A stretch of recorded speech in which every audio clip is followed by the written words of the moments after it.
travailler à foot distanciel avec mes alternants, c'est pas le plus simple. Partir en voyage à vélo régulièrement, c'est pas le plus simple, mais c'est ce qui me correspond et c'est ce qui fait que je m'éclate dans ce que je fais aujourd'hui.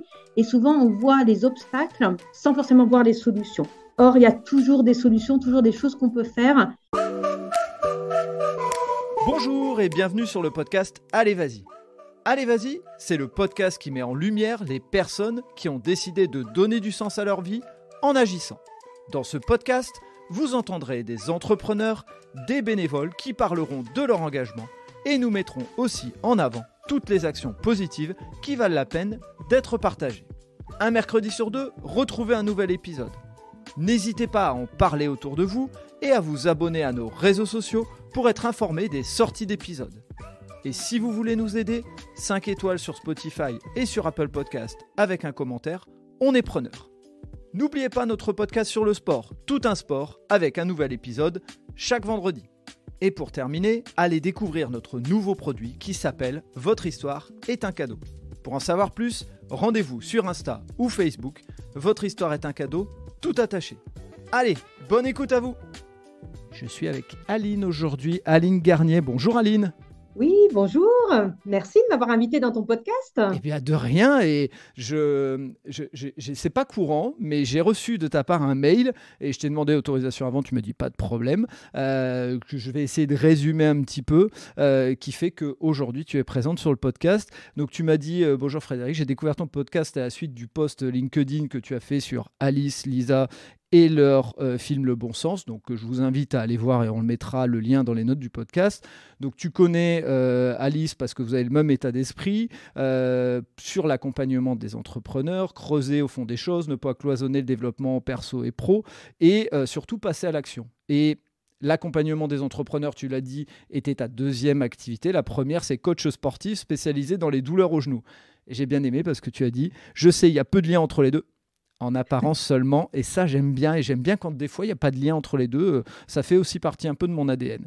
Et tu as accroché au descriptif de mon podcast, donc merci, car le passage à l'action est super important pour toi.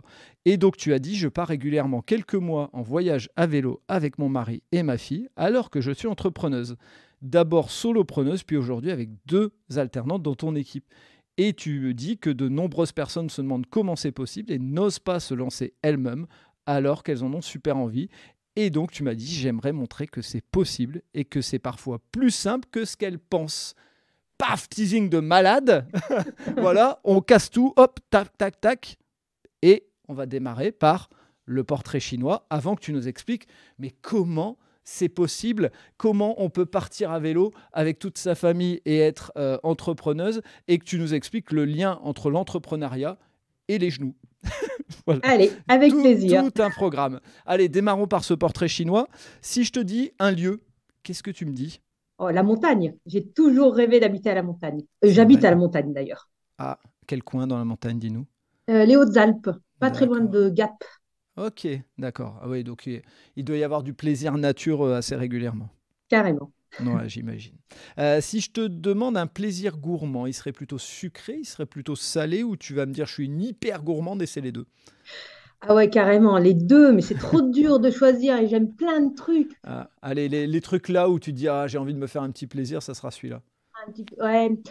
J'ai quand même un petit penchant chocolat avec le café, tu vois, 14 Ah, heures, c'est l'heure ouais, du ouais. chocolat. Ouais, on est d'accord. Ok, donc ce serait le chocolat qui prend le dessus sur tout. Ok. Ça arrive régulièrement, hein. Je ne vais pas dire malheureusement parce que je suis de cette troupe-là. Et team chocolat aussi. Ah Ok. oui, je suis team chocolat, je suis team sucré à mourir et team salé aussi quand il faut se faire plaisir. Si je te demande une passion, et je vais dire et un passe-temps, mais ça peut être les deux, donc de manière différente. Donc, est-ce que tu as une passion et est-ce que tu as un passe-temps ? Question difficile pour moi. Mon mari m'a dit un jour, ah bah toi, t'es pas quelqu'un de passionné. Ah, Je ne ça savais c'est... pas trop comment le prendre, j'avoue. Euh, J'aime énormément de choses. Après, de là, être passionnée, c'est-à-dire avoir un truc sur lequel je vais focaliser à fond, je ne vois pas. En tout cas, j'ai des passe-temps qui Ouais. sont des petites passions, on va dire. Le water polo, le ski, les voyages à vélo, passer du temps avec mes amis, être dans la nature. bah, voilà, ça va être ce Ouais, mélange-là. tu combles le manque de passion par les passe-temps, ça passe, il n'y a pas de problème. Bon, ça va. C'est C'était mon validé, joker. c'est validé sans aucun problème. Et pour la dernière question, si je te demande une personne ou une personnalité qui t'inspire, qui t'a inspiré, qui compte, qui a compté pour toi, et il peut y en avoir plusieurs, pas de problème, pas de choix cornélien si tu veux en citer plusieurs. Je pense qu'il y en a énormément. Mhm. Une- pour le côté un peu sérieux, ce serait mon grand-père, je pense, qui était, lui, entrepreneur, avec une personnalité très drôle, très fun. Et je pense qu'il nous a transmis à moi, à mes cousins, mes frères et sœurs, l'audace d'avancer, d'oser des choses, de si on se plante, c'est pas grave, cet état d'esprit-là et en moins sérieux, mais je pense qu'il est important. J'ai mon chat qui a cette capacité incroyable d'être à fond dans ce qu'il fait. Donc là, il fait une sieste tranquille, collé derrière mon ordinateur. Comme quand il chasse, il est à fond et 100% dans ce qu'il fait. Et je pense ça, d'être capable d'être entièrement dans ce qu'on est en train de faire, que ce soit quand on soit dans son job ou quand on soit justement dans les moments détente, je trouve ça hyper inspirant. Ok, merci pour cette belle métaphore et un clin d'œil forcément à ton grand-père et aux racines qu'on a tous et qui, à un moment ou un autre, nous inspirent d'une manière ou Mm. d'une autre et on ne s'en rend pas toujours compte. Donc, c'est gentil d'avoir fait cette mise en lumière. Une dernière question avant de te laisser la main pour parler de ton parcours. Si je te dis entrepreneuriat, tu me dis que c'est plutôt, et tu as le choix entre les trois et tu nous expliqueras, Mm. c'est plutôt un background familial. Chez toi, c'est des entrepreneurs et autres, et donc c'était naturel d'arriver à l'entrepreneuriat. C'était plutôt un rêve depuis que tu étais toute petite ou c'est plus une opportunité que tu as saisie et qui a fait que tu t'es retrouvée entrepreneuse ou entrepreneureuse, ça dépend comment on a envie de le dire. Eh ben, au fond de moi, je pense que j'en sais rien du tout. Merci pour cette Euh, bonne réponse, j'adore. non, je pense que mon grand-père avait ce côté-là Ouais. hyper entrepreneur, mais il n'y a pas tellement d'entrepreneurs après dans ma famille. Et Mhm. c'était pas une vocation que j'ai eue moi, une envie, une graine, toujours eu l'idée de me dire, bon, pourquoi pas, mais pas plus qu'autre chose, et qui a grandi en moi vraiment au fur et à mesure. Et en même temps, c'est marrant, mais je l'ai su qu'il n'y a pas longtemps, que mon grand-père, justement, avait dit à ma mère, ah bah Aline, un jour, elle sera à son compte. Waouh. Et je ne sais pas d'où il sortait ça, parce que je ne sais pas d'où ça vient. Et je pense que je suis effectivement très bien en étant indépendante à mon compte, mais je ne le savais pas moi-même. Voilà. Je me permets une petite parenthèse, mais donc cette phrase, c'est ta grand-mère qui te l'a rapportée de ton grand-père, c'est pas ton grand-père qui te l'a dit directement? C'est ma mère qui me l'a rapporté de mon grand-père. Mon grand-père D'accord. est décédé, donc j'en ai Ouais. jamais discuté directement avec lui. Et Ok. c'est quelque chose que mon grand-père avait dit à ma mère quand j'étais jeune, ado, genre Hmm. au collège. Ok, d'accord. Bon, voilà, je t'explique pourquoi cette parenthèse, c'est que j'ai lancé Votre histoire est un cadeau, tu l'as peut-être vu passer, qui a pour but de permettre aux gens d'enregistrer leur histoire et de la transmettre à leurs enfants, petits-enfants et même générations futures, parce que des fois on peut transmettre son histoire à des petits-enfants ou arrière-petits-enfants pas encore nés. Et je trouve que ce que tu viens de dire là illustre énormément ce que je veux mettre en avant ou ce que j'ai voulu mettre en avant en lançant ce produit, c'est que je me rends compte qu'en fait, on a plein de choses à transmettre. Et puis malheureusement, bah, des fois, on le dit à une personne, mais on ne le dit pas en direct. Et de pouvoir l'entendre, tu vois, si tu l'avais entendu de ton grand-père, je pense que ça aurait une force encore plus importante, encore plus forte que ce que tu pourrais imaginer. Donc l'idée étant de permettre ça de manière privée. Voilà, tu vois, le podcast ne serait pas diffusé à tout le monde, il resterait autour des proches. Donc je ferme cette parenthèse, mais merci d'avoir illustré ce produit, mais surtout cette transmission qui est importante Mm. parce que ça a de la force quand ça vient de nos descendants. Et j'avoue qu'aujourd'hui, j'en parlais avec une personne qui travaille sur l'intergénérationnel. Bah, aujourd'hui, c'est beaucoup les jeunes qui apprennent aux anciens par rapport à toute la technologie et tout. Et on a perdu cette transmission de l'ancien vers le plus jeune, je trouve, beaucoup plus qu'avant. Et c'est bien de garder cette lumière-là. Voilà, c'est le moment de mon petit développement personnel, voilà, mon petit moment Oui, mais vas-y, fais-toi plaisir, où on je est t'ai sur ton pris ta place podcast. dans le podcast. Voilà, et moi qui avais dit, je parle pas beaucoup, je laisse aux invités.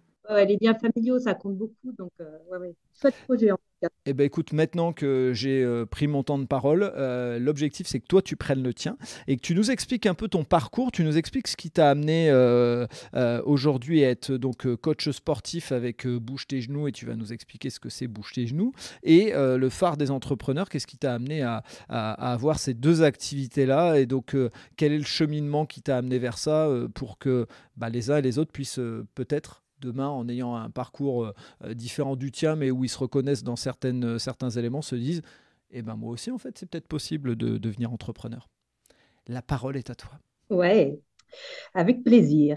Alors moi, c'est un chemin tortueux, donc je vais pas faire peut-être toutes les branches et les virages, Mhm. mais il faut dire que je viens de très loin de l'entrepreneuriat puisque j'étais fonctionnaire euh, et même enseignante. J'étais prof de PS à l'éducation nationale, le Ok. fameux prof de sport collège, lycée. Je m'étais lancée là-dedans par le goût du sport, par l'envie d'être en extérieur, d'être avec des jeunes, mais sans grande vocation. J'ai longtemps hésité. Et puis très rapidement, quand j'ai commencé le métier, je me suis aperçue qu'en fait, ça ne me convenait pas du tout. Et notamment le côté éducation nationale, très grosse structure. Mhm. Ça a été une belle claque, hein, parce que je m'en suis aperçue très tôt, on va dire dans les 2 premières années où j'ai débuté. Et ça a été une période assez difficile où j'ai décidé de me réorienter. Donc, j'ai pris une disponibilité, hein, je n'ai pas démissionné tout de suite, j'ai pris une Ouais. disponibilité et j'ai repris des études. Et comme j'avais toujours voulu habiter à la montagne, ne sachant pas trop quoi faire, j'ai fait une licence en IUP métier de la montagne à Gap, là où j'habite toujours, Mhm. en me disant, bah voilà, passer de prof de PS à chercher du travail, j'ai l'impression qu'il va me manquer une brique, je vais faire ça. J'ai été dans le tourisme et l'aménagement du territoire en milieu de montagne. J'ai fait cette année de formation et ensuite j'ai cherché du travail. Et le problème du travail en zone de montagne isolée, c'est qu'il n'y en a pas beaucoup. Donc pendant des années, j'ai fait des petits CDD à droite à gauche, pas très bien payés. Euh, et je pense que c'est ce contexte-là qui m'a amené à me poser la question à un moment donné de bah, pourquoi pas être à mon compte, Mhm. à développer ma propre activité pour pouvoir vivre là où je veux vivre, tout en ayant un travail qui me plaît et vivre correctement professionnellement. Et je vais saisir l'opportunité que tu me tends, c'est que est-ce que avant le développement des technologies, avant le Covid où on a découvert que travailler à distance dans presque n'importe quel contexte, je dis presque, hein, bien Mm. sûr, il y a des contextes où c'est pas possible, mais dans beaucoup de contextes, on a découvert qu'on pouvait réinventer le travail et travailler à distance sans problème. Il y a même des entreprises qui ont vidé leurs sièges sociaux pour ne plus Mm. avoir de sièges sociaux. Est-ce que avant le Covid et avant cette prise de conscience, tu as imaginé ça possible, c'est-à-dire vivre à Gap tout en travaillant Mm. pour l'ensemble des gens dans la France sans être à l'endroit où ils sont.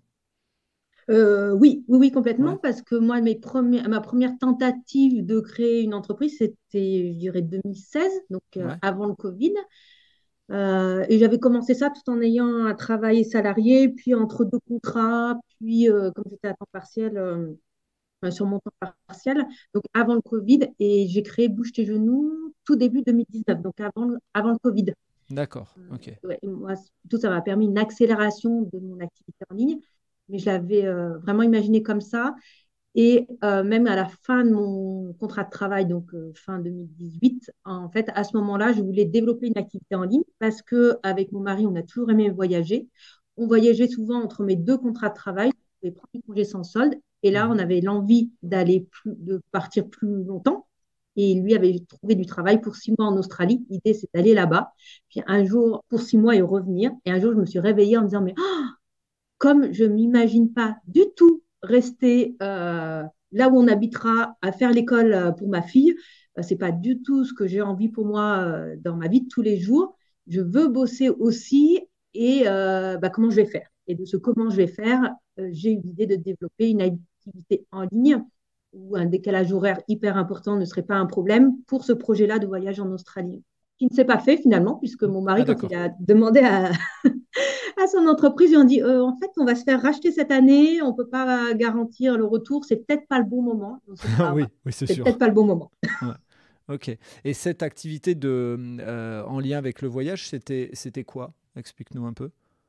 Euh, je pense qu'à l'époque, c'est quand j'ai créé Celle qui bouge.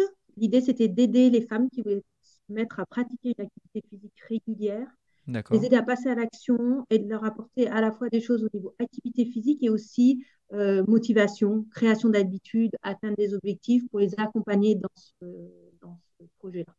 Ok. Et donc j'ai vu dans ton parcours, et dis-moi si c'est trop loin pour toi et autres, mais j'ai vu que tu avais participé à un week-end startup dans lequel tu as mis sur LinkedIn 54 heures de folie. Et je sais qu'on en parle, il y a des sortes, entre guillemets, de légendes autour des hackathons, etc. Et les gens ne savent pas forcément ce que c'est. Est-ce que tu en gardes à bon souvenir? Est-ce que tu veux bien nous en parler? Et si tu me dis non, on continuera, c'est pas très Si, grave, si, si, on c'est est ensemble. ouais, d'excellents souvenirs pour moi. J'ai fait 2 startup week-ends. Ouais, Très chouette. D'ailleurs, il y a des personnes du premier Startup Weekend avec qui j'ai été en lien régulier pendant des années. Maintenant, le lien s'est un peu distendu, mais c'est des gens que je sais que je peux recontacter bien et sûr. les rares fois où j'ai des nouvelles, c'est avec grand plaisir. Donc, un Startup Weekend, l'idée, ça dure. Si j'ai mis 54 heures, c'est que ça doit être ça. On commence le vendredi soir, on finit le dimanche fin d'après-midi. Et Mhm. en fait, chacun présente un projet, donc plus de type startup pour le coup, pitch son projet, on vote les différents projets, les projets retenus. Ensuite, on forme des équipes avec les personnes qui avaient soit pas de projet, soit leur projet n'a pas été retenu. On forme des équipes et on fait toute la préparation du lancement de ce projet-là, qu'on se présente ensuite le dimanche à un jury. Et D'accord. donc, mon premier Startup Weekend, j'avais été sélectionnée. Donc, il y a des personnes qui sont venues m'aider à développer mon projet que j'avais commencé à lancer, qui était à l'époque les produits locaux voyageurs. L'idée, c'est que moi, je viens d'Auvergne, et ben, que quand moi, j'aille en Auvergne, je puisse ramener du Saint-Nectaire. Il y a beaucoup de bons fromages en Auvergne. Quand je rentre dans les Alpes, et ben, je puisse proposer à d'autres personnes que je leur ramène du fromage des Alpes. Voilà, c'est plus un modèle start-up et pour plein de raisons que j'ai abandonné parce que justement le modèle start-up ne me convenait pas. Et le start-up week-end, je trouve ça chouette pour justement aller challenger un projet, aller challenger si le modèle start-up ça nous plaît ou pas, apprendre très vite en peu de temps, faire des belles rencontres aussi. Et j'y allais surtout dans ce cadre-là. Ok, donc un vrai apprentissage et une vraie énergie que tu n'as pas développé plus que ça pour plein de raisons, mais en tout cas, déjà, tu étais dans cette dynamique de création de manière assez régulière, si on peut dire. Et ensuite, donc, tu as enchaîné, même si on résume un petit peu, avec Bouge tes genoux. Est-ce que tu peux Mm. m'expliquer, enfin nous expliquer ce que c'est Bouge tes genoux, d'où ça te vient? Mm. Et en quoi ça consiste surtout? Oui, avec plaisir. Alors, bouge tes genoux. Moi, je suis coach sportif et en fait, je Mhm. me suis spécialisée dans les douleurs chroniques aux genoux. Typiquement, ça va être syndrome rotulien, syndrome de l'essuie-glace, qu'on appelle aussi TFL, arthrose, tendinopathie, toutes ces douleurs dont les gens ont du mal à se débarrasser. Et en fait, j'en suis venue là par rapport à celles qui bougent, dont j'ai parlé avant. Donc, j'ai accompagné les femmes qui voulaient se mettre à une activité physique régulière. Et puis, ça avait du mal à prendre. Euh, pour plein de raisons, et entre autres parce qu'il y a plein d'offres qui peuvent ressembler à ça, parce que ce Oui. n'était pas un besoin profond. Et j'ai dit non, moi, j'aime pas vendre, je me lance dans l'entrepreneuriat, j'avais déjà tenté les produits locaux voyageurs, là, je sentais que ça vivotait, je savais qu'il allait falloir que je pivote, comme on dit dans le monde des startups. Mhm. Et j'ai fait plein d'entretiens avec plein de personnes jusqu'à en avoir absolument ras-le-bol. J'ai enchaîné pour m'immerger complètement dedans. Et ce qui m'a permis de faire des ponts entre ce que les gens me disaient. Et j'ai pas mal de femmes à ce moment-là qui m'avaient dit, mais moi, Aline, je veux me mettre au sport parce que j'ai des problèmes de genoux. Ou à l'inverse, des personnes qui me disaient, ah mais moi, j'adorerais faire du sport, mais je ne peux pas à cause de mes problèmes de genoux. Et en l'occurrence, les mêmes problèmes, très souvent un syndrome rotulien. Et moi, j'ai aussi un syndrome rotulien, j'ai un genou opéré, pas l'autre. D'accord. Et à l'époque, quand j'avais voulu faire STAPS, la fac de sport, certaines personnes, soit médecins ou dans l'orientation, m'avaient dit, de toute façon, avec vos genoux, c'est impossible de faire ces études-là dans le sport et de travailler dans le sport. Or, c'est les études que j'ai fait et ça a très bien marché et je suis très peu embêtée par mes genoux au final. Et je me suis dit qu'il y avait quelque chose à faire à ce niveau-là. Je sentais bien que les gens ne comprenaient pas bien ce qu'ils avaient, pas bien ce qu'il fallait faire. Et c'est comme ça que j'ai créé Bouge tes genoux, début 2019. Et j'ai lu et appris énormément de choses sur les douleurs aux genoux. Et j'ai décidé de documenter au fur et à mesure en créant un site internet qui s'appelle Mhm. bougetesgenoux.com, avec donc plein de ressources gratuites pour rendre ces connaissances-là accessibles à tous. Et aujourd'hui, c'est comme ça que je trouve mes clients, hein, par le référencement naturel. Quand les gens posent des questions par rapport à leurs douleurs de genoux, ils arrivent sur mes articles, sur toutes ces choses que j'ai construites au fur et à mesure. Et donc ton offre, là, les gens viennent de comprendre que en mettant à dispo de la ressource, ils arrivent sur ton site. Une fois qu'ils arrivent sur ton site, qu'est-ce que tu leur proposes? Mm. Alors, sur le site, il y a énormément d'articles. Mhm. Je pense que c'est une volonté importante de ma part de rendre l'information accessible et surtout beaucoup plus humaine. Parce que quand moi, je me suis renseignée sur les douleurs au genou, je trouve que les articles sont vite froids, médicaux, impersonnels. Il manquait quelque chose de plus proche de ce que les gens vivent. Donc, c'est ce que j'ai fait, moi, avec le site Bouge tes genoux. Il y a beaucoup de ressources, il y a le guide du syndrome rotulien, le guide de l'essuie-glace, enfin, plein de ressources que les gens peuvent télécharger, des vidéos d'exercices physiques qu'ils peuvent mettre en place, euh, voilà, des ressources dont ils peuvent se servir. Et après, j'ai aussi une newsletter, une séance d'exercice physique que les gens peuvent télécharger. Et puis après, s'ils ont besoin ou envie d'aller plus loin, je propose des programmes. J'ai un programme qui s'appelle Genoux 360 degrés avec de l'accompagnement pour le coup. Et cet accompagnement, il se fait par mois, euh, les coachings sportifs et spécialisation sur les genoux. Et puis souvent, les problèmes de genoux, quand ça dure longtemps, c'est qu'il n'y a pas qu'un problème physique. Et j'ai des partenaires qui interviennent avec moi, donc Caroline, qui est coach en psychologie positive, Julie, qui est naturopathe, et Catherine, qui est praticienne en hypnose, pour vraiment avoir un accompagnement global des personnes. Voilà. Puis l'idée On est aussi, c'est de les cerné rendre par les autonomes. drôles, on est cerné par les drôles de dames, quoi. C'est ça que tu veux dire. Une fois on a senti que le genou, c'était pas le seul problème, vous êtes à 3, à 4 à intervenir sur, sur les genoux de la personne, c'est ça? Ouais, c'est ça. Et puis, Ouais. nous, c'est de revenir vraiment sur la cause du problème, pas Ouais. s'arrêter que au genou. Un problème de genou, c'est un problème ça peut être un problème de pied, un problème de hanche, leurs questions par rapport à leurs activités physiques. Ça va être plus moi qui vais gérer. Mais souvent, quand les personnes ont des douleurs qui durent depuis longtemps, ce que les scientifiques appellent les drapeaux oranges, c'est souvent quand ça arrive dans des contextes de vie, de changement, Mhm. potentiellement difficiles, d'où mes partenaires qui interviennent. Et puis, des fois, il n'y a pas du tout de lien avec ce contexte-là, mais vivre des douleurs chroniques qui durent dans le quotidien, forcément, ça affecte aussi sur le moral, sur l'état d'esprit, ça peut être difficile à vivre et c'est important pour moi que les gens puissent être soutenus aussi là-dessus. Ok, très bien.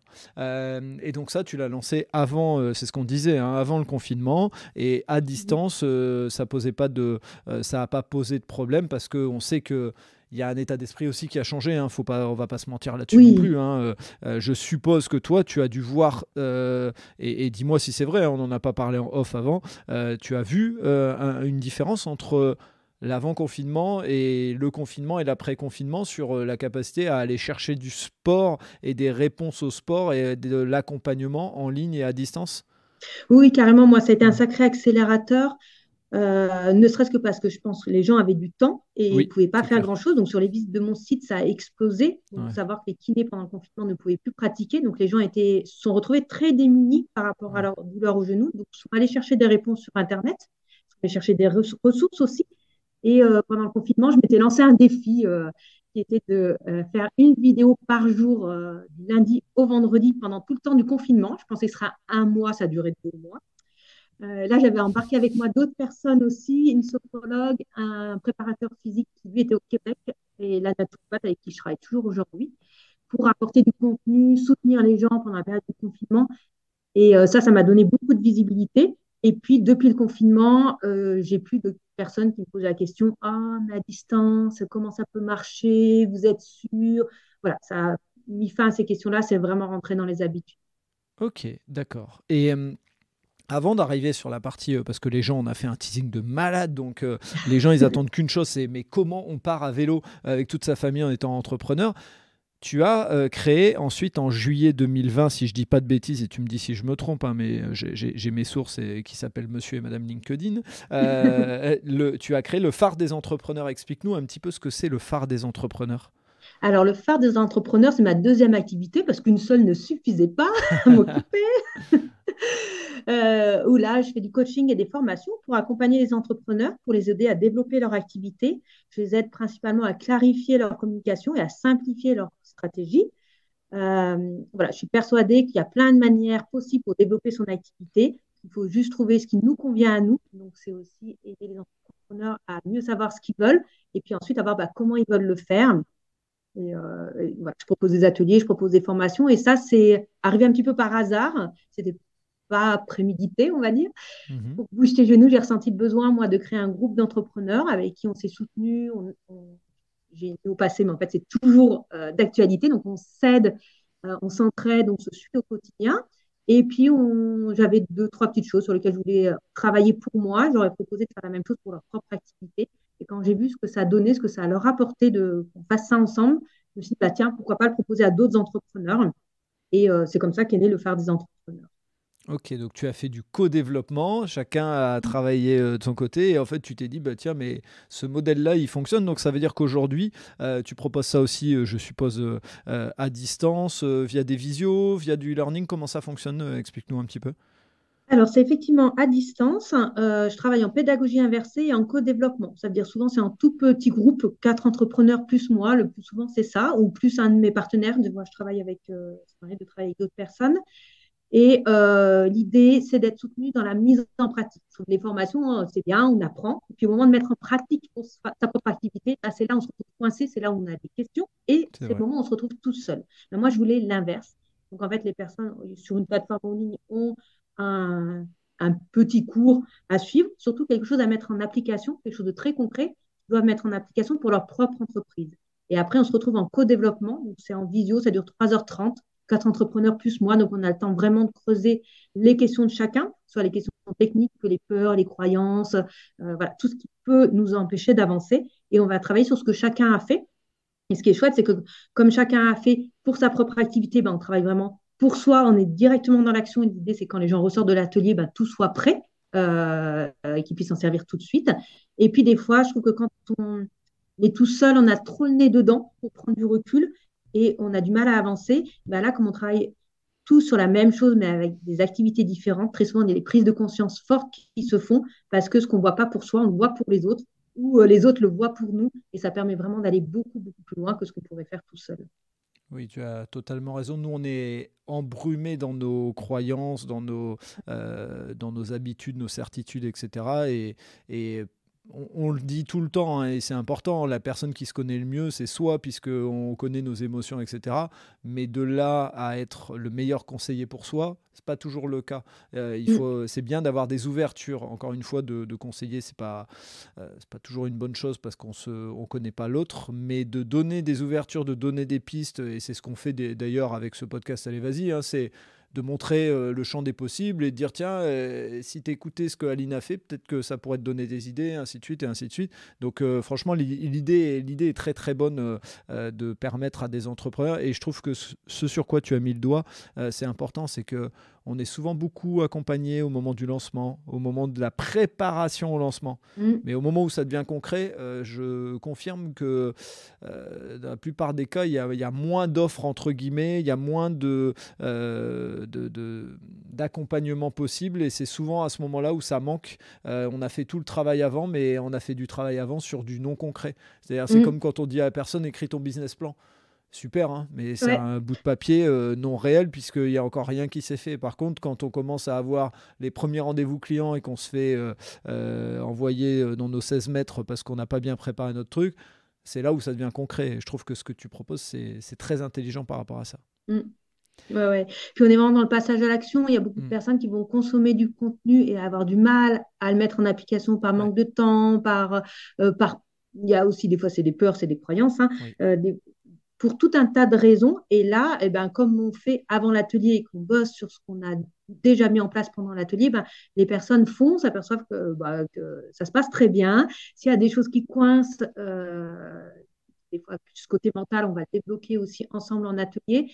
Et puis, on va sublimer ce que chacun a fait par les retours de tout le monde. Et quand ils sortent, ben, c'est fait. Donc, les personnes, elles avancent sur un rythme soutenu, mais soutenu aussi, au niveau du rythme, mais aussi, il y a ce soutien du groupe euh, qui les porte, qui les aide à aller plus loin, qui les aide à avancer et à être vraiment dans le concret. Moi, je crois vraiment au concret. Je te rejoins à 200%, parce que le blabla, c'est bien, mais le concret, c'est mieux, si on peut dire. Mm. Et on l'a dit dans le teasing de fou qu'on a fait, Mm. tu étais solopreneur et aujourd'hui tu as deux alternants ou deux alternantes. comment ça a évolué? Tu as donc créé une structure parce que c'est vrai qu'on rarement dans le podcast je pose la question, tu es en SASU, tu es en EURL, tu es en SAS, tu es en SARL, mais la question elle se pose par rapport aussi des fois à la possibilité d'embaucher ou pas embaucher. Toi tu t'es retrouvé avec l'idée d'avoir une activité qui se développe et de devoir avoir des gens avec toi, c'est ça? Alors, je pense que j'ai toujours eu l'envie de ne pas travailler toute seule, que ce soit sous D'accord. une forme ou sur une autre. Je voulais même m'associer au départ, et Mm. puis je n'ai pas réussi à trouver quelqu'un avec qui m'associer. Donc, j'ai dit, bah, tant pis, je pars toute seule et je verrai bien plus tard. Et il faut savoir qu'on peut embaucher en étant en auto-entreprise, hein. Ma première alternante, je l'ai embauchée très tôt, c'est-à-dire quand j'avais un chiffre d'affaires qui n'était pas très gros, où j'avais à peine de quoi me payer moi. Et ben, grâce aux aides de l'État, il faut être honnête, hein, ça, j'ai pu embaucher une alternante parce que j'avais cette volonté-là de développer quelque chose qui soit pas tout seul et puis d'avoir quelqu'un au quotidien qui connaisse parfaitement mon entreprise, mes activités. Tu m'as dit, quand on discutait juste avant, que toi aussi, tu avais des alternants ou alternantes. Oui, oui. Et c'est vrai que ça change les choses au quotidien de pas être tout seul. C'est clair, c'est clair.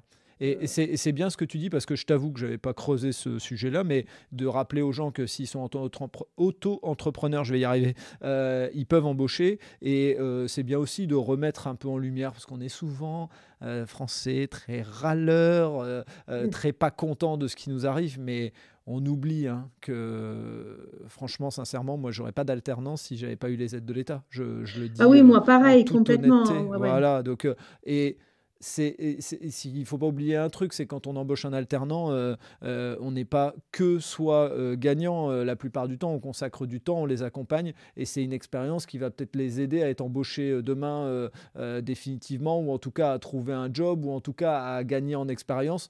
Donc, faut pas se leurrer, s'il n'y avait pas tout ça, ça n'existerait pas. Donc, on peut le dire aussi parce que Mm. même si on va se faire taxer de machin, moi je trouve, justement, tu l'as dit dans ton mail, et c'est ce que j'ai aimé aussi, c'est ce qui fait que j'ai dit je réponds à l'invitation, c'est qu'on a souvent tendance à coller des étiquettes. Et je vais faire une parenthèse, je voulais faire un post sur LinkedIn, je ne l'ai pas fait parce que c'est peut-être pas le bon moment, mais je trouvais que justement c'était le bon moment. Je fais cette parenthèse. Je ne sais pas si tu connais les ah mince, le nom il me part, c'est pas grave. Les trucs du papotin, je pense que c'est sur France 2, c'est les dialogues du papotin ou autre. Enfin, vous irez le retrouver, je Mm. mettrai les liens dans les notes du podcast. Où en fait, c'est des personnes qui ont des maladies mentales, donc autisme, trisomie, etc., qui font un journal et ils invitent des invités connus. Et il y a eu notre président, Monsieur Macron.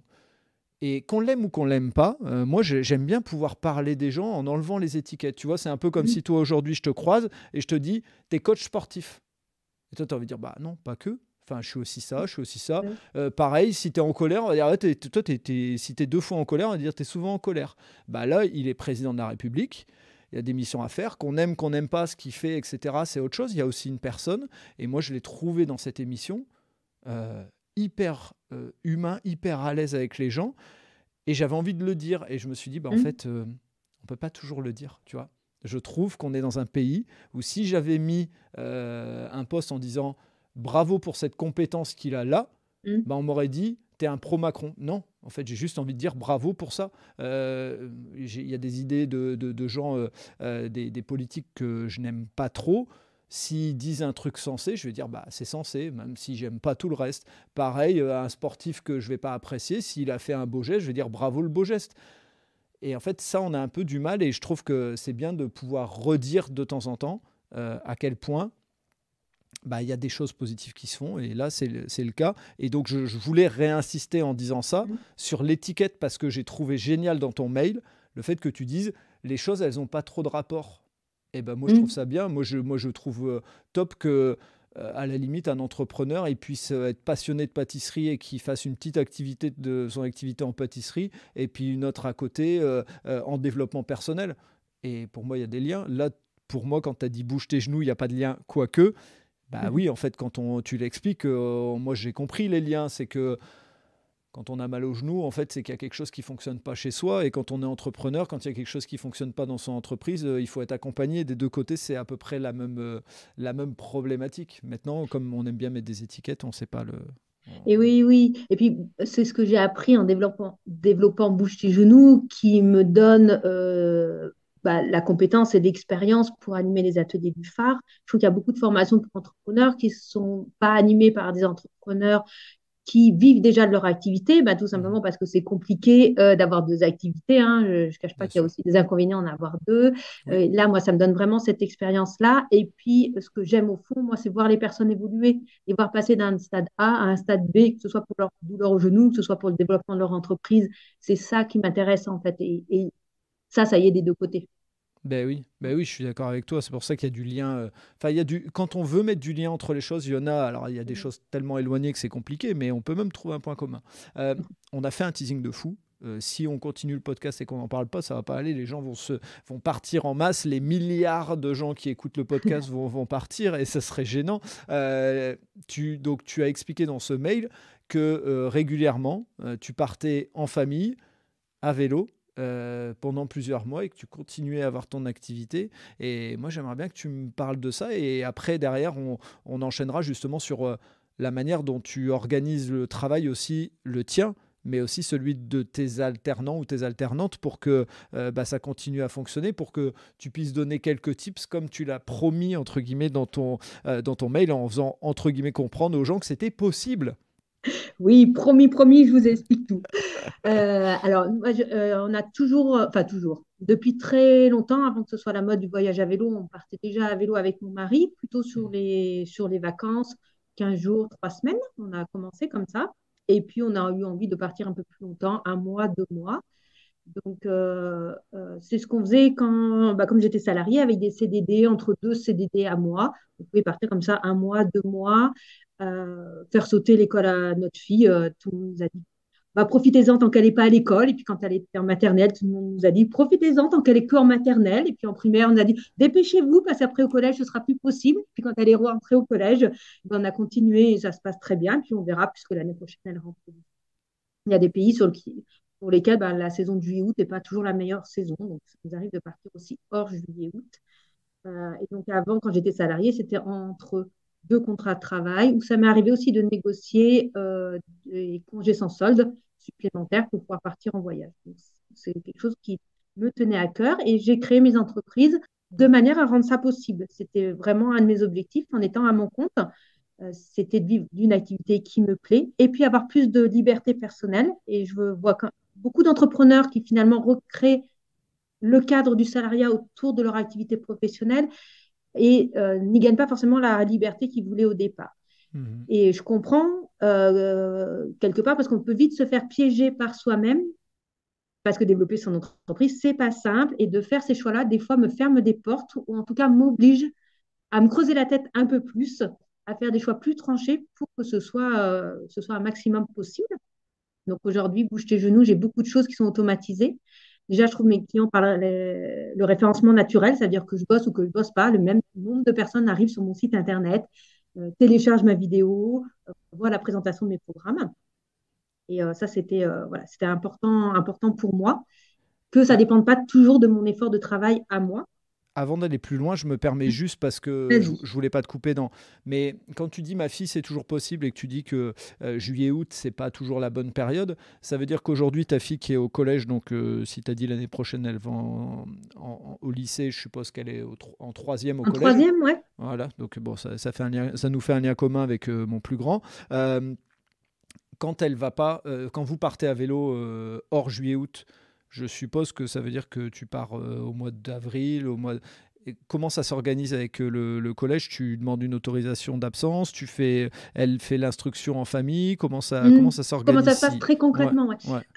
Alors, on ne part pas forcément au printemps, parce que en Asie, par exemple, la saison sèche, ça nous a arrangé plutôt. On a fait octobre-novembre pour lui laisser faire sa rentrée. C'était sa rentrée en sixième. Donc, c'est important pour nous qu'elle puisse, et pour elle, hein, qu'elle puisse faire sa rentrée correctement d'abord. Et après, d'un point de vue pratique, en fait, alors, je crois que la loi a changé, mais en tout cas, jusqu'à cette année, c'est l'instruction qui est obligatoire et pas l'école. Oui, Donc, ah, on a le c'est droit de toujours. faire. En fait, c'est C'est toujours le toujours. cas, ouais. Voilà, pour ceux qui écouteront cet épisode, vous avez l'épisode 72, si je dis pas de bêtises, avec Rémi et Hélène qui nous expliquent un peu l'instruction en famille. Hum. C'est resté, en fait, l'instruction, c'est toujours l'instruction qui est obligatoire, mais maintenant, c'est soumis à autorisation, alors Voilà, c'est soumis à qu'avant, autorisation, alors c'est- que nous, les fois, on lui a fait sauter sur ces périodes-là. c'était une déclaration. C'était voilà, c'était une simple, c'était autorisé de base en fait. Il n'y avait pas Voilà, besoin de demander une autorisation. c'est ça. Surtout, ce qu'il faut savoir, c'est que ça dépend beaucoup du chef d'établissement du collège, puisque en fait, euh, on a le droit de faire l'instruction en famille. Oui, Le collège ne pouvait pas nous en empêcher. Nous, il n'y avait pas de demande ouais, d'autorisation sur ouais, sa sixième, par exemple. Par contre, ils n'ont pas l'obligation de reprendre l'élève à son retour de voyage. Et ça, quand d'accord. on habite comme nous, au milieu de nulle part, notre fille, elle a tous ses copains dans son collège. Ça aurait été, s'ils avaient vraiment voulu nous embêter, nous empêcher de partir, ils auraient pu le vouloir. Ils ont été vraiment très chouettes jusqu'au bout, puisque, en fait, normalement, ils désinscrivent l'élève et ils le réinscrivent à son retour. Et nous, ils l'ont laissé inscrite. La laisser inscrite, ça veut dire moins de démarches administratives, ça veut dire aussi accès à Pronote, accès à ses profs, accès à sa Ouais, classe, ok. ce qui pour nous était vraiment chouette. Ils ont bien joué le jeu. Puis comme on était parti régulièrement sur ces années de maternelle, de primaire, c'est petit chez nous, je pense que ça se savait aussi qu'on faisait vraiment l'instruction en famille, que c'était sérieux et que ça se passait très bien. Ok, Donc d'accord. voilà, ça s'est fait comme Tu as ça. créé une forme d'habitude autour de la famille et donc c'est mieux compris, c'est pas un truc que tu fais en one shot. Euh, Oui, et puis ça dépend beaucoup de la personnalité du prof principal, du chef d'établissement, qui peuvent ou nous faciliter la tâche ou nous la rendre plus difficile. Nous, jusqu'ici, tout le monde nous a toujours facilité la tâche et beaucoup de ses profs lui disent qu'elle a beaucoup de chance, lui demandent si elle va repartir ou pas. Donc, il y a plutôt quelque chose de positif autour de ça. Mais voilà, c'est beaucoup une histoire de personnes. Ok, donc là, vous sélectionnez, je suppose, les périodes, puisque si on prend la troisième, là, il y a le brevet en fin d'année. Je suppose que si vous avez dû partir, vous êtes parti à une période plus adaptée. Vous partez pas au mois de juin quand il y a le brevet ou à terme quand Oui, il y aura le voilà, il faut bac. s'adapter un petit peu. Là, c'est notre fille qui a demandé à ne pas sauter d'école sur son année de troisième. Donc, on va partir un mois en Irlande cet été. Et puis, on devait partir l'année dernière 2 mois au Japon à vélo. Le Japon, finalement, jamais n'a pas rouvert sur cette période-là par rapport au Covid. Donc, on a changé de projet. On est parti un mois au printemps en Grèce et Albanie. Et donc, on espère bien partir 2 mois à vélo au Japon l'année prochaine sur son année de seconde. D'accord, ok. Et vous partez avec tout ce qu'il faut sur le vélo pour dormir dans des tentes et tout ça, ou alors vous logez dans des Airbnb, des auberges et tout ça. Comment ça se passe? Comment ça se- Alors, on emmène tout, Ouais, de quoi bivouaquer, ouais. de quoi faire à manger. Quand on a fait 2 mois l'Asie, Laos, Thaïlande, on a toujours dormi en dur. Très facile, ça revient pas cher du tout. Et puis là-bas, il fait très chaud, très humide. Donc, voilà, sur ce voyage-là, c'est plus facile de dormir en dur en Asie. Par contre, sur tous les autres voyages, on emmène toujours de quoi être autonome. Ok, d'accord. Et forcément, la question, elle se pose, mais qu'est-ce que ça vous apporte? Ah, énormément de choses. Déjà, le plus gros, je pense, c'est d'avoir du temps ensemble. Juste ça, c'est déjà énorme. D'avoir du temps ensemble dans un autre contexte où on n'a rien d'autre à faire qu'être ensemble. Et ça, c'est vraiment chouette. Ça crée des liens très forts pour nous au niveau de la famille. Et puis plein d'expériences, des expériences variées, euh, l'ouverture culturelle, le sens de la débrouille aussi, hein, parce qu'en itinérance à vélo, comme ça, il y a forcément des galères, des choses plus ou moins Je me simples. doute. Ouais. Voilà, ça crée puis cette ouverture d'esprit, de voir des cultures différentes, d'aller hors zone touristique, de voir des manières de vivre, des manières de faire, des manières de penser différentes. Je pense que ça nous permet chacun de grandir par rapport à ça. Ouais. Et puis, j'imagine des cuisses et des fesses en béton. Aussi, aussi. On fait jamais des périodes, des endroits très plats ou alors jamais longtemps, parce que souvent là où c'est beau, c'est là où il y a du dénivelé. Bah oui. Et je vais faire mon intervieweur ou mon journaliste de base, mais si tu devais me citer un endroit, un moment, voilà, allez, tu peux m'en faire deux ou trois si tu veux, mais des endroits qui restent dans ta tête ou des moments qui restent dans ta tête à tout jamais dans ces expéditions à vélo.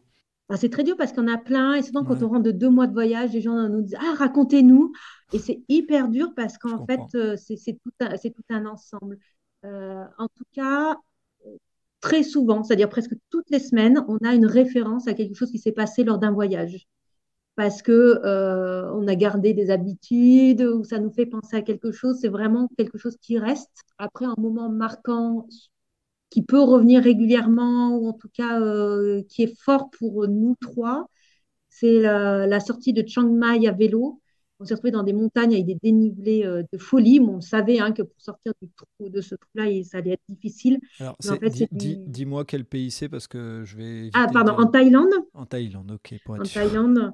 Et on savait qu'il y avait des pentes à 15-20% sur Wow. beaucoup trop de kilomètres. Il y avait une marge, pardon, une route d'approche. Et puis après, le lendemain, on avait 15-20 kilomètres à se faire avec des pentes de ce type-là. Dans les virages, ils mettent, euh, au lieu du goudron, là, ils mettent un peu du ciment avec des petits crans parce que sinon, les scooters passent pas dans ces virages tellement c'est relevé. Et voilà, on est arrivé en haut et ça, c'est notre référence en disant, bah, voilà, on est arrivé en haut de ça, on peut arriver en haut de tout, en fait, Ouais. parce que on avait eu d'autres expériences de ce type-là. On avait notre référence max avant qui était en Slovénie, je crois, où ma fille avait 5 ans. On s'est retrouvé dans des Oh. pentes assez difficiles, mais rien à voir avec la Thaïlande. Et on nous dit, bah, on est passé. Et à chaque fois que c'était dur, avec notre fille, on disait, bon, à côté de la Slovénie, c'est de la gnognotte, c'est rien du tout. Si on a fait la Slovénie, là, on peut le faire. Et bien maintenant, notre référentiel a grandi. Et quand c'est dur, on se dit, non, mais à côté de ce qu'on a vécu là en Thaïlande, même pousser le vélo à deux était difficile. Enfin, c'était ouais, vraiment un truc, on se dit, bah, on est arrivé en haut et on y est arrivé en haut ensemble. Oh, rien ne nous fait peur après ça. Top. Et justement, on l'a dit avant, et pour pas me laisser embarquer par le voyage que tu me proposes, comment tu organises ton activité quand tu pars dans ces périodes longues comme ça? C'est quoi le truc que tu as pour montrer que c'est faisable? Ouais. Alors, il y a un truc très drôle, c'est que au début, quand j'étais toute seule dans ma propre activité, tout le monde me disait, oh là, ouah, tu peux encore le faire parce que tu n'as pas de salarié. Et puis maintenant que j'ai des alternants, on me dit, ah, mais tu peux le faire parce que tu n'es pas toute seule. Bon, donc, comme quoi, c'est pas vraiment le contexte On te colle tout le temps des étiquettes, un bordel. C'est bon, Ouais, laissez-moi ouais, tranquille. carrément. Donc, comment je m'organise? Comme il y a quand même la partie instruction en famille, donc ça, c'est mon mari qui s'en occupe. Et souvent, on va se poser quelque part dans un bar, un resto, ou dans un camping ou autre, où il y a ce temps d'école pour ma fille avec mon mari et ce temps où je travaille. Donc en voyage, je travaille souvent 1 ou 2 heures par jour et on n'a plus de notion de week-end, pas week-end. Tous les jours, sauf ben, voilà, si on a une énorme colle à passer, si on a un transport à faire un peu compliqué qui va sauter. Mais voilà, c'est ce rythme-là, c'est le rythme du voyage qui va donner le rythme. C'est très rare qu'on n'ait pas une journée où il y a ce temps école-travail. Et puis, moi, j'ai vraiment pensé mes activités pour rendre ça possible. Ça veut dire que, comme je disais, pour bouger les genoux, bah, c'est mon travail de fond, de rédaction d'articles, de création de Mhm. contenu, fait découvrir mon site Internet. Et après, les gens rentrent dans un tunnel, il y a beaucoup de choses automatisées. Mhm. Euh, peuvent acheter. Et sur ma partie de mes accompagnements, j'ai quand même l'accompagnement des fois 1-1 avec les personnes. D'habitude, c'est tous les lundis. Mes rendez-vous sont seulement le lundi. Les gens réservent directement sur un calendrier. Ben, quand je suis en voyage, j'enlève ce calendrier-là. Ce ne serait pas possible pour moi. Je ne sais pas toujours quand j'aurai de la connexion, pas de connexion. Je suis soumise aux aléas du voyage. Bien sûr. Et ben, sur cette période-là, comme j'ai pas énormément de personnes en accompagnement, j'en discute bien avec elles quand elles rentrent dans le programme. Elles connaissent à l'avance la période où je suis en voyage. Et sur ces périodes-là, euh, elles me donnent leur disponibilité et on va se mettre d'accord. Quand moi j'ai de la connexion, c'est facile pour moi, bah, c'est à ce moment-là où je vais faire l'accompagnement avec elles. D'accord. Ok. Surtout, j'ai réfléchi comment faire en sorte que les personnes puissent avancer le plus possible sans que ça dépende de moi, et en tout cas sans que ça dépende de mon temps en synchrone. Donc, euh, on a mis énormément de choses en place pour ça. Puis maintenant, j'ai mes partenaires qui interviennent aussi. Donc, mes clients voient peu la différence quand je suis en voyage ou pas en voyage. Et alors, mes alternants, pas du tout. Parce que l'année dernière, j'avais un stagiaire et une alternante. Alors, je n'étais pas là pendant 1 mois. Et mon stagiaire, pourtant, était là que 2 mois. Et quand on a fait le bilan, eux n'ont pas vu la différence entre quand je suis là ou pas là. Parce que notre travail au quotidien est déjà à distance. Parce qu'on a déjà une organisation de travail pour ne pas passer notre temps en visio toute la journée. Donc, eux n'ont pas vu de différence, en Ok. tout cas, entre quand je suis là et pas là. Bravo. Bah écoute, s'il y a des gens qui ont des questions ou autres, bah, ils viendront sur les liens LinkedIn, ils viendront te contacter, pardon, j'allais dire mais oui, se connecter à toi et te contacter. Pour que vous puissiez échanger parce qu'il peut y avoir des questions, mais moi je trouve ton organisation super intéressante et toute la logique que tu as eue en te disant bah, je garde ça comme étant ma soupape de liberté, comme étant ce qui fait partie de toi. Donc bravo à toi pardon pour ça. Il nous reste quelques minutes. Si on parle d'avenir, c'est quoi l'avenir? Il y a des nouveaux projets dont tu peux parler. Il y en a peut-être dont tu peux pas parler et je vais pas te demander d'exclusivité, mais en tout cas, est-ce qu'il y a des choses qui se préparent ou un voyage qui se prépare cet été ou autre? Enfin voilà, dis-nous un petit peu quel est l'avenir pour toi. L'avenir, ouais. Alors, d'un point de vue personnel, donc on prépare là pour partir un mois en Irlande cet été, et D'accord, puis 2 mois au Japon à vélo aussi pour printemps 2024. d'accord.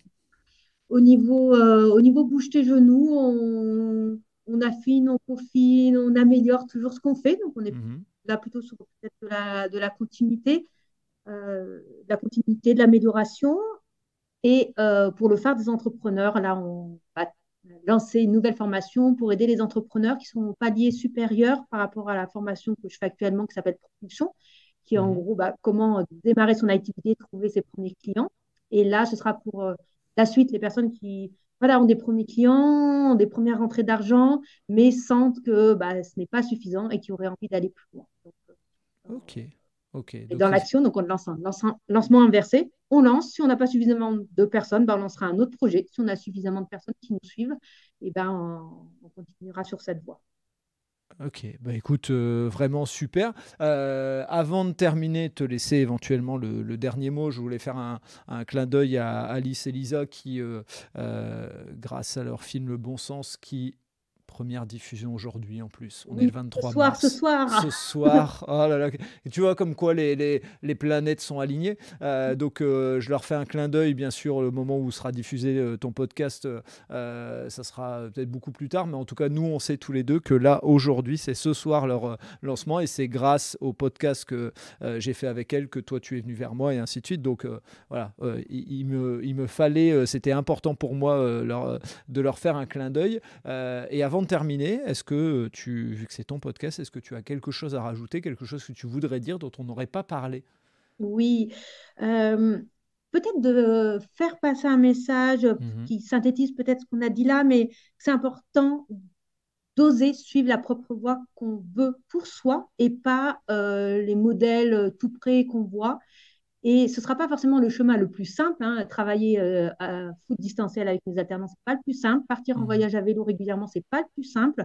Mais c'est ce qui me correspond et c'est ce qui fait que je m'éclate dans ce que je fais aujourd'hui. Et souvent, on voit les obstacles et si on, sans forcément voir les solutions. Or, il y a toujours des solutions, toujours des choses qu'on peut faire. Et plus tôt on réalise ses rêves, plus tôt on va ce vers quoi on a envie d'aller. Et plus vite ça se réalise aussi, quitte à un peu adapter ses rêves. Donc, comme on disait, ben, une première embauche alors qu'on n'a pas énormément de chiffre d'affaires parce que c'est possible avec les aides de l'État. Un premier voyage, nous on est parti 2 mois en Asie, c'est par hasard bah, parce que c'était moins cher et j'étais au début de mon activité.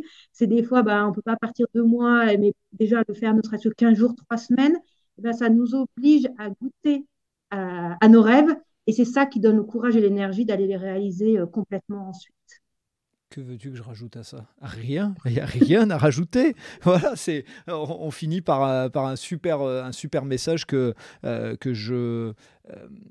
sur lequel je suis totalement d'accord, avec lequel je suis aligné. Donc, je confirme à 200% ce que tu viens de dire. Je suis à 100% derrière le message que tu viens de passer en disant on a beaucoup de barrières, on a des éléments de famille, de ceci, de cela qui font qu'on se bloque et au fond, c'est en commençant à passer à l'action qu'on voit. Il y a des moments où on a un peu le niveau qui baisse, mais pour autant, c'est en allant chercher, titiller un peu ses rêves qu'on avance et on est moins frustré. Donc, Merci. Que dire d'autre? Merci. Je suppose que ton chat a dû t'inspirer pour cette dernière tirade parce que voilà, c'était super intéressant et vraiment je valide ces derniers mots. Donc Aline, merci pour ce moment partagé avec toi. Avec grand plaisir, très chouette moment pour moi aussi. Ouais. Merci beaucoup et merci d'avoir d'avoir été dans le allez vas-y, c'est-à-dire tu as pris ton ordinateur et tu as envoyé ce message et comme quoi voilà, il suffit d'un message. Encore une fois, comme je l'ai dit, si j'avais trouvé ton message pas intéressant, j'aurais dit bon bah merci pour la proposition, je vais y réfléchir. Là, j'avais trouvé ton message et tout, et même la signature que tu as en dessous en disant tout devient plus simple quand on y voit clair. Et je fais un clin d'œil à Sally Lassana, il va se reconnaître parce que c'est un message dont on a parlé à plusieurs reprises. Donc merci beaucoup pour ce podcast et les gens pourront te retrouver dans les notes du podcast s'ils ont envie. Et moi je te dis au plaisir de suivre tes aventures et de recevoir cet été des petits messages et des petites photos d'Irlande que je partagerai, celles que tu veux bien sûr partager, il n'y a pas de souci là-dessus. Eh ben, merci, avec grand plaisir. Quand je suis en voyage, déjà, je ne suis pas beaucoup sur les réseaux sociaux en temps habituel, mais quand je suis en voyage, de temps en temps, je mets des petits posts sur LinkedIn. Le voyage, je trouvais très inspirant pour voir les choses autrement. Donc, voilà, des fois, j'ai des petites prises de conscience ou autres que je vais partager sur LinkedIn. Donc, peut-être cet été, ce sera le cas sur LinkedIn aussi. Ouais. Je prends, et puis même les photos après coup, même un mois après, à ton retour, ça me va très très bien. Moi, je trouve que l'essentiel étant le partage. Voilà. Ouais. Au plaisir. Eh ben, merci beaucoup. Au revoir. À bientôt. Merci d'avoir écouté cet épisode jusqu'au bout. J'espère que vous avez apprécié ce moment. Et si vous voulez en savoir plus, rendez-vous sur les notes du podcast. Si vous avez aimé cet épisode, n'hésitez pas à en parler autour de vous pour donner encore plus de lumière aux actions des invités. Si vous avez envie de suivre Allez Vas-y, abonnez-vous et évaluez le podcast, notamment sur Spotify et Apple Podcasts, sur votre plateforme d'écoute préférée. Si vous voulez faire avancer mon travail, laissez un commentaire sur Apple Podcasts, ça aide à faire connaître le podcast. Pour ceux qui ne le savent pas encore, j'ai lancé un autre podcast sur le voyage qui s'intitule Loin de chez soi. Il est disponible sur Apple Podcasts, Spotify, Deezer et sur les plateformes d'écoute. Je vous donne rendez-vous un mercredi sur 2 pour un podcast Allez Vas-y sur les entrepreneurs et entrepreneureux, les bénévoles et les engagés. Et tous les vendredis pour un épisode consacré aux sportifs et aux sportives. D'ici là, portez-vous bien.